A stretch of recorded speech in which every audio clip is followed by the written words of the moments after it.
सेना दिखते ही वो आदमी जितना कुछ उसके दिमाग में पहले से रहता है, जो पहली बार यात्रा करता है उसके मन में लगता है कि हाँ यार यहाँ तो दिक्कत है भाई, हर जगह सेना दिख रही, कहीं भी आप जाएंगे आपको सेना ही दिखेगी। सेना की छावनियाँ हैं, सेना है, उनकी गाड़ियाँ आ रही है, कन्वाई आ रही है, जा रही है, यही सब चलता रहता है। आप जम्मू तक आप देखते हैं तमाम इस तरह की चीज़ें दिमाग में चलती रहती हैं। हम भी गए पहली बार, हम तो गए भैया अब तो आ ही गए हैं, चलेंगे घूम घाम के चले आएंगे, नौकरी कर पाएंगे, हमको ये यकीन था नहीं। नमस्कार, व्यक्ति विशेष देख रहे हैं आप। मैं हूं आपके साथ आदित्य त्रिपाठी। व्यक्ति विशेष में आज हमारे साथ जो शख्स यहाँ पर मौजूद हैं वो अक्सर आपने उनको अपने बीच में देखा होगा। उनकी फोटो तमाम सारी समाचार पत्रों के माध्यम से आप तक पहुंचती होंगी। हमारे साथ हैं संगम दुबे जी, जिन्होंने अपने करियर की जो शुरुआत थी बतौर फोटो जर्नलिस्ट जम्मू और कश्मीर से किया था। तो हमारे साथ हैं संगम दुबे जी। संगम दुबे जी, सबसे पहले तुम्हारे चैनल में आपका बहुत बहुत स्वागत है। बहुत बहुत आभार। पढ़ाई करने के बाद हम लोग का कैंपस, पढ़ाई के दौरान ही हम लोगों का कैंपस हो गया था और कैंपस प्लेसमेंट के दौरान हमको जम्मू कश्मीर में जम्मू यूनिट से शुरू करने का मौका मिला था। वहाँ मैं अमर उजाला से मैंने करियर की शुरुआत की, जम्मू यूनिट से। और शुरुआत के दौरान पहले तो ये जब हम लोग का हो गया कि अब जाना है, जम्मू जाना है, वहाँ हो गया है, तो तमाम चीज़ें दिमाग में चल रही थी। मैं इस बात को लेकर परेशान नहीं था कि भाई वहाँ मैं टिक पाऊँगा कि नहीं टिक पाऊँगा। मुझे बस इतना था कि इसी बहाने एक बार जम्मू घूम आएंगे। भाई हम लोग जब से पैदा हुए हम लोग जम्मू कश्मीर के बारे में पढ़ते सुनते हैं, तमाम किस्से कहानियाँ और तमाम घटनाएं ऐसी हैं। तो ये था मेरे दिमाग में चलता था कि भाई इसी बहाने हम जम्मू दिखाएंगे, घुमाएंगे। नौकरी करेंगे नहीं करेंगे वो बात की बात है। नौकरी के बारे में मुझे लगता था कि मैं नौकरी वोकरी कर नहीं पाऊंगा, क्योंकि मैं कभी घर से इतना दूर गया भी नहीं था और मेरे जीवन की जर्नी पहली जर्नी थी बतौर कमर्शियल कहीं पर। और फिर मैं वहाँ जम्मू पहुँचा और वहाँ से हमारे करियर की शुरुआत हुई।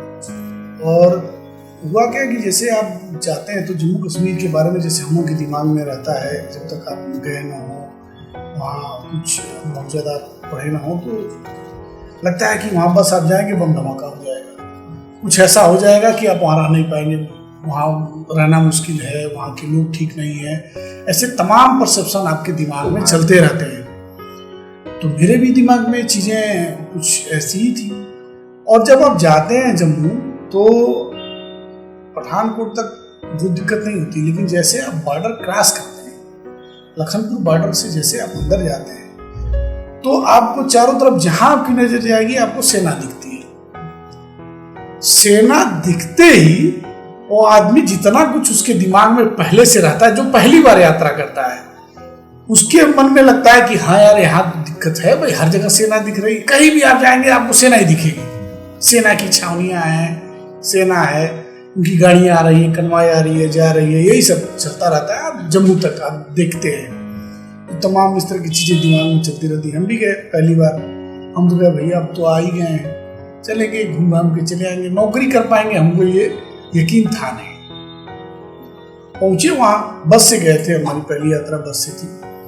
और जैसे हम वहाँ स्टेशन पर पहुँचे तो पहली बार तो वहाँ की बोली, चूँकि वो डोगरी बोलते हैं, कुछ कश्मीरी लोग होते हैं, कश्मीरी बोलते हैं। हम लोग आए हिंदी में बात करते हैं तो बहुत सारी चीज़ें समझ में नहीं आती, वो बहुत जल्दी बोलते हैं, तो चीज़ें वो समझ में नहीं आती थी।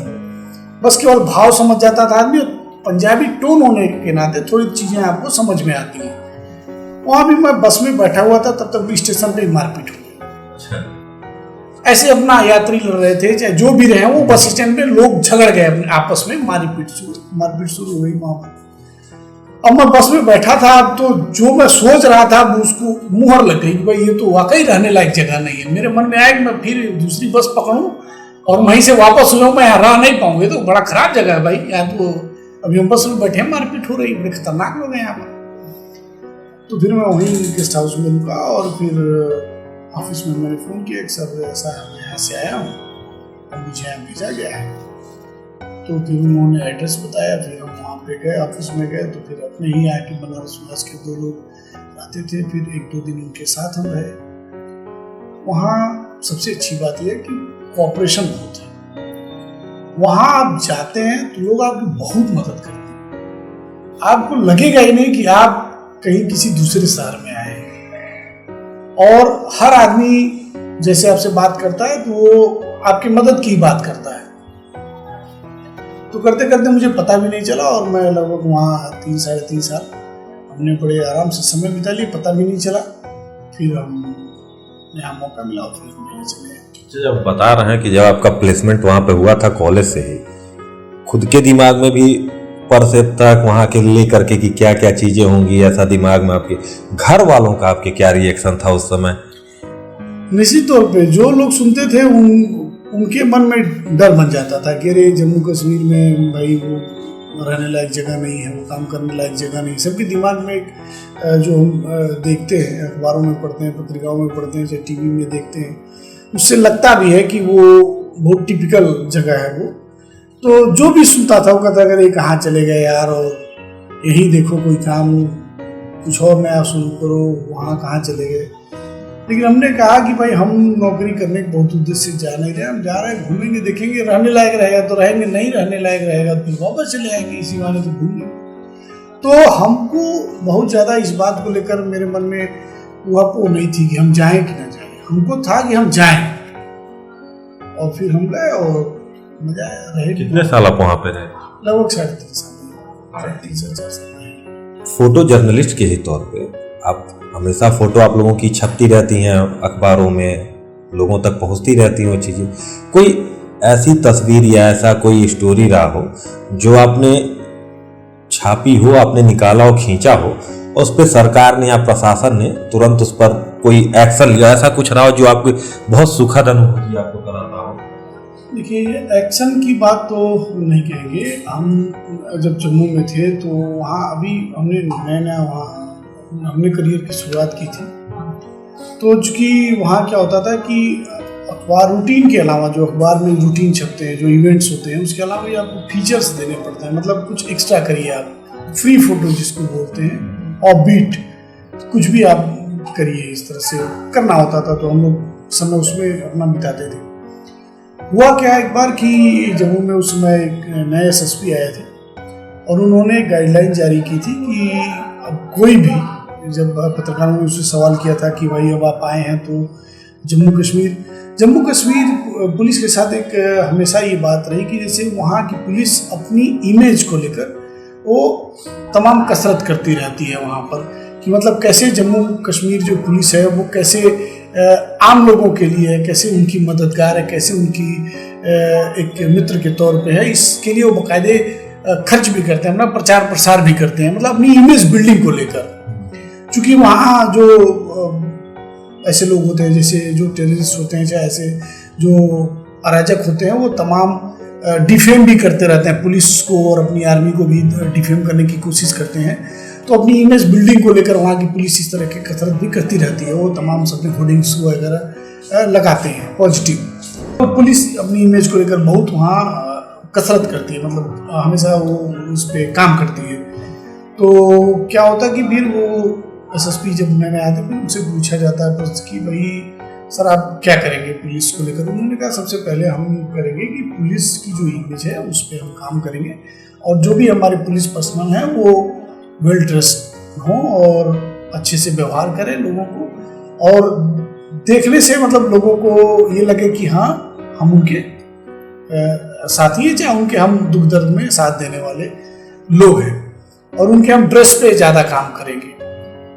प्रेस कॉन्फ्रेंस होती, प्रेस कॉन्फ्रेंस ख़त्म होती है, फिर उसके बाद शाम को मैं वहीं खड़ा रहता हूँ, विक्रम चौक जगह है वहाँ, जैसे एंट्री करते हैं आप तो वहाँ एक पुलिस वाला दिखता है आपको कि वो आ रहा है व्यक्ति, उसके सारे बटन खुले हुए हैं, वर्दी के सारे बटन खुले हुए हैं, और जो यूनिफॉर्म में है वो, और वो पूरी तरह से उसने अपने बाजू भी ऊपर की हुई, तो फिल्मी स्टाइल, वो वैसी पुलिस तो जान लीजिए कि आप फिल्मों में भी नहीं देखे होंगे। जैसे फिल्मों में जो सिंघम देखते हैं वो दबंग तो लगते हैं, लेकिन वो ड्रेस होते हैं।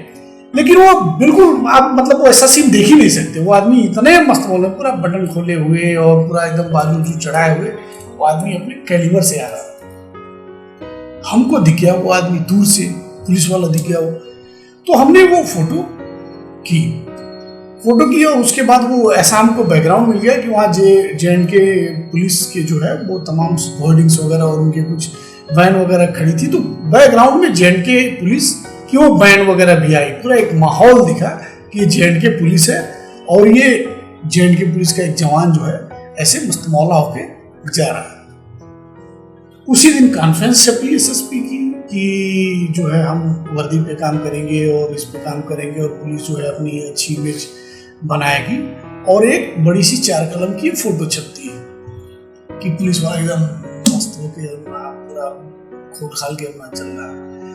अब ये बात वहां के एसएसपी को बहुत बुरी लग गई कि भाई ये तो हमारा मजाक हो गया ये। और फिर उन्होंने क्या किया कि प्रशासन की तरफ से ऐसे गाइडलाइन जारी कर दिए गए कि भाई जितने मीडिया के लोग हैं इनकी सबकी गाड़ी चेक करो। अभियान चला दिया उन्होंने। गाड़ी वैसे सबकी चेक होती है, होनी भी चाहिए, सबकी होनी चाहिए, लेकिन वो स्पेशल अब जहां जहां जो मीडिया के लोग निकलते थे पता चला कि हाँ चौकी पे उनको रोक लिया गया है और कागजों का चेक किया गया है, तो उनको बैठाया गया है।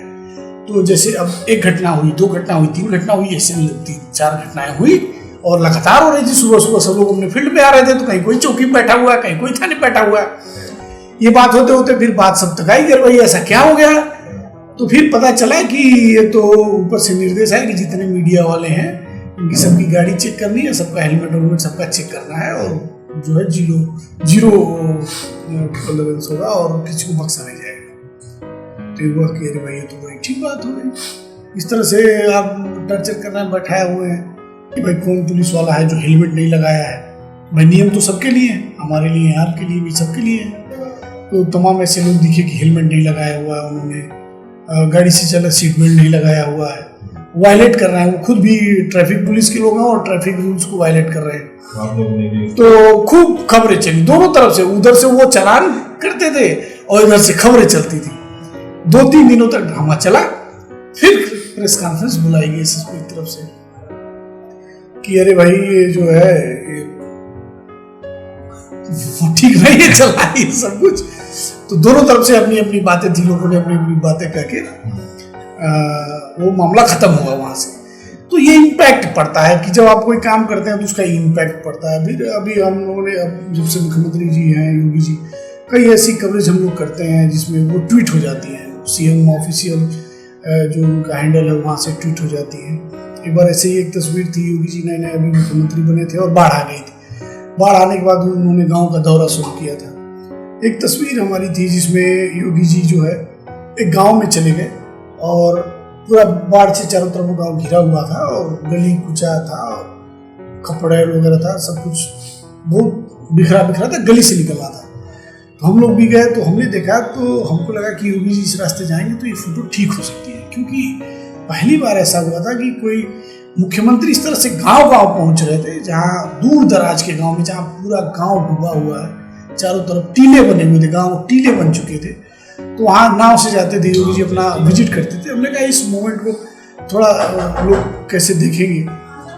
तो हम बाहर आए और बाहर झटके से आए। फिर जैसे योगी जी उस रास्ते से निकल रहे थे तो बहुत खराब सा रास्ता दिख रहा था, वो लग रहा था कि गाँव का बहुत खराब सा रास्ता है, और उस रास्ते निकल रहे थे और तमाम इधर उधर से लकड़ियाँ वगैरह निकली थी और फोटो हमने खींची थी। और उसमें कैप्शन भी हमने दिया था कि योगी जी जब सांसद थे, बतौर सांसद भी वो ऐसे ही रहते थे, और आज वो बतौर मुख्यमंत्री इतनी सिक्योरिटी ये सब कुछ होते हुए भी वो इस तरह तक लोगों तक पहुंच रहे हैं। इस तस्वीर को उन्होंने ऑफिशियल ट्विटर हैंडल से ट्वीट भी किया था। तो तमाम ऐसे मौके आते हैं।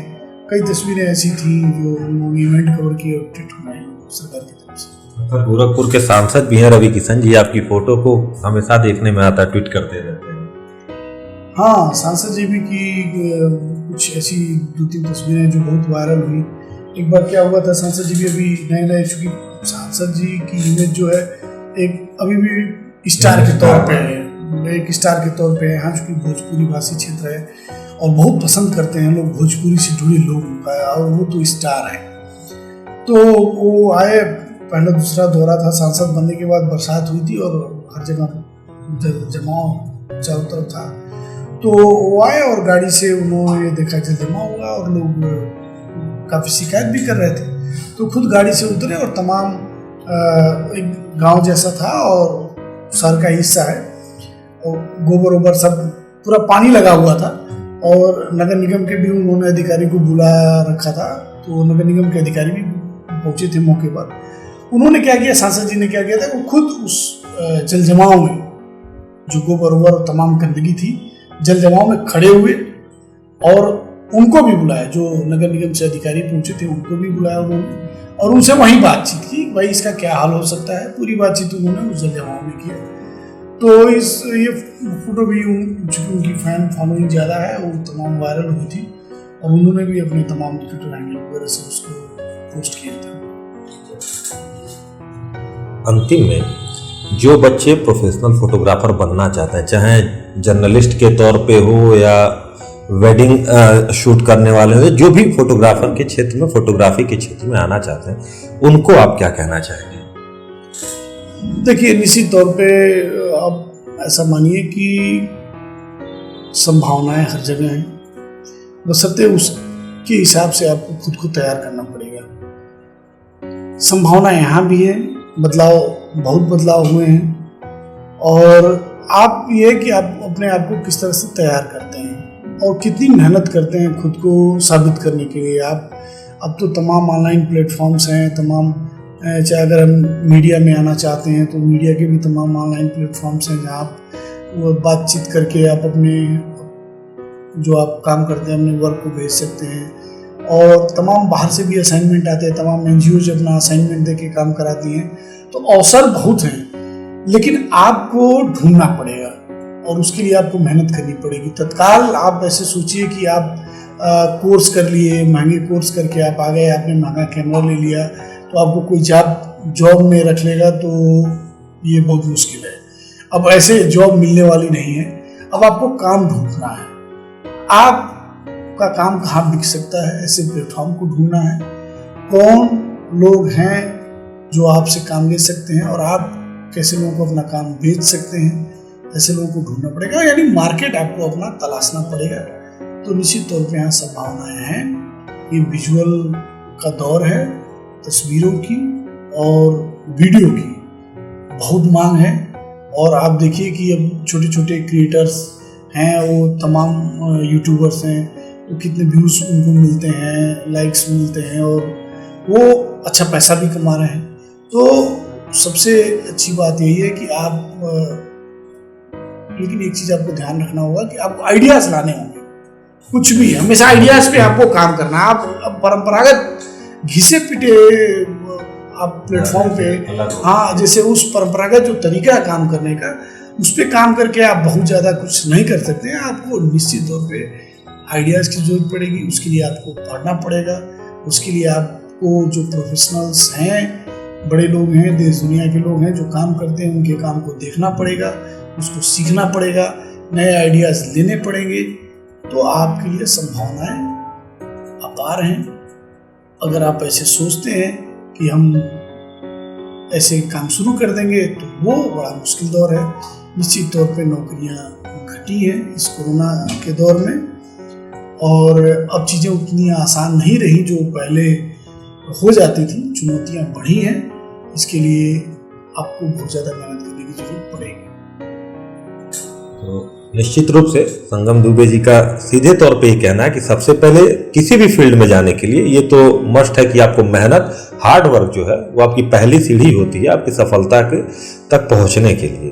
तो संगम जी, आप हमारे चैनल में आए, हमको अपना इतना कीमती समय दिया, इसके लिए बहुत बहुत धन्यवाद। बहुत बहुत आभार आपका भी। आपने फोटोग्राफी के मुद्दे पर बात करने का आपने सोचा और आपने बात की। निश्चित तौर पे आज बहुत ज़्यादा इस सेक्टर में, मतलब ये कह लीजिए कि एक चुंबक की तरह है, लोगों को खींच रहा है बहुत तेज़ी से। सब हर आदमी, हर दूसरा तीसरा आदमी फ़ोटो खींचते नज़र आएगा, आपको वीडियो बनाते नज़र आएगा। लेकिन लोगों में ये होता है कि इन्वेस्ट कर लेते हैं और लेकिन कुछ देर बाद जब उनको लगता है कि हमने पैसा ज़्यादा फंसा दिया और आउटकम उनको नहीं मिल पा रहा है, तो थोड़े परेशान होने लगते हैं।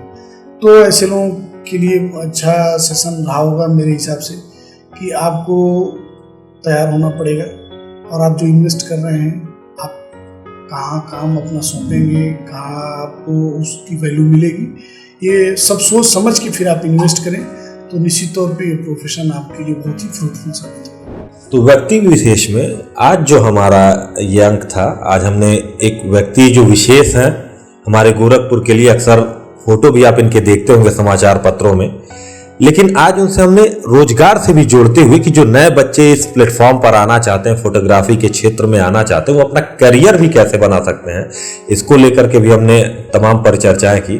तो व्यक्ति विशेष में आज के लिए बस इतना ही। अगले अंक में फिर किसी शख्सियत से आपको रूबरू कराएंगे। तब तक के लिए नमस्कार।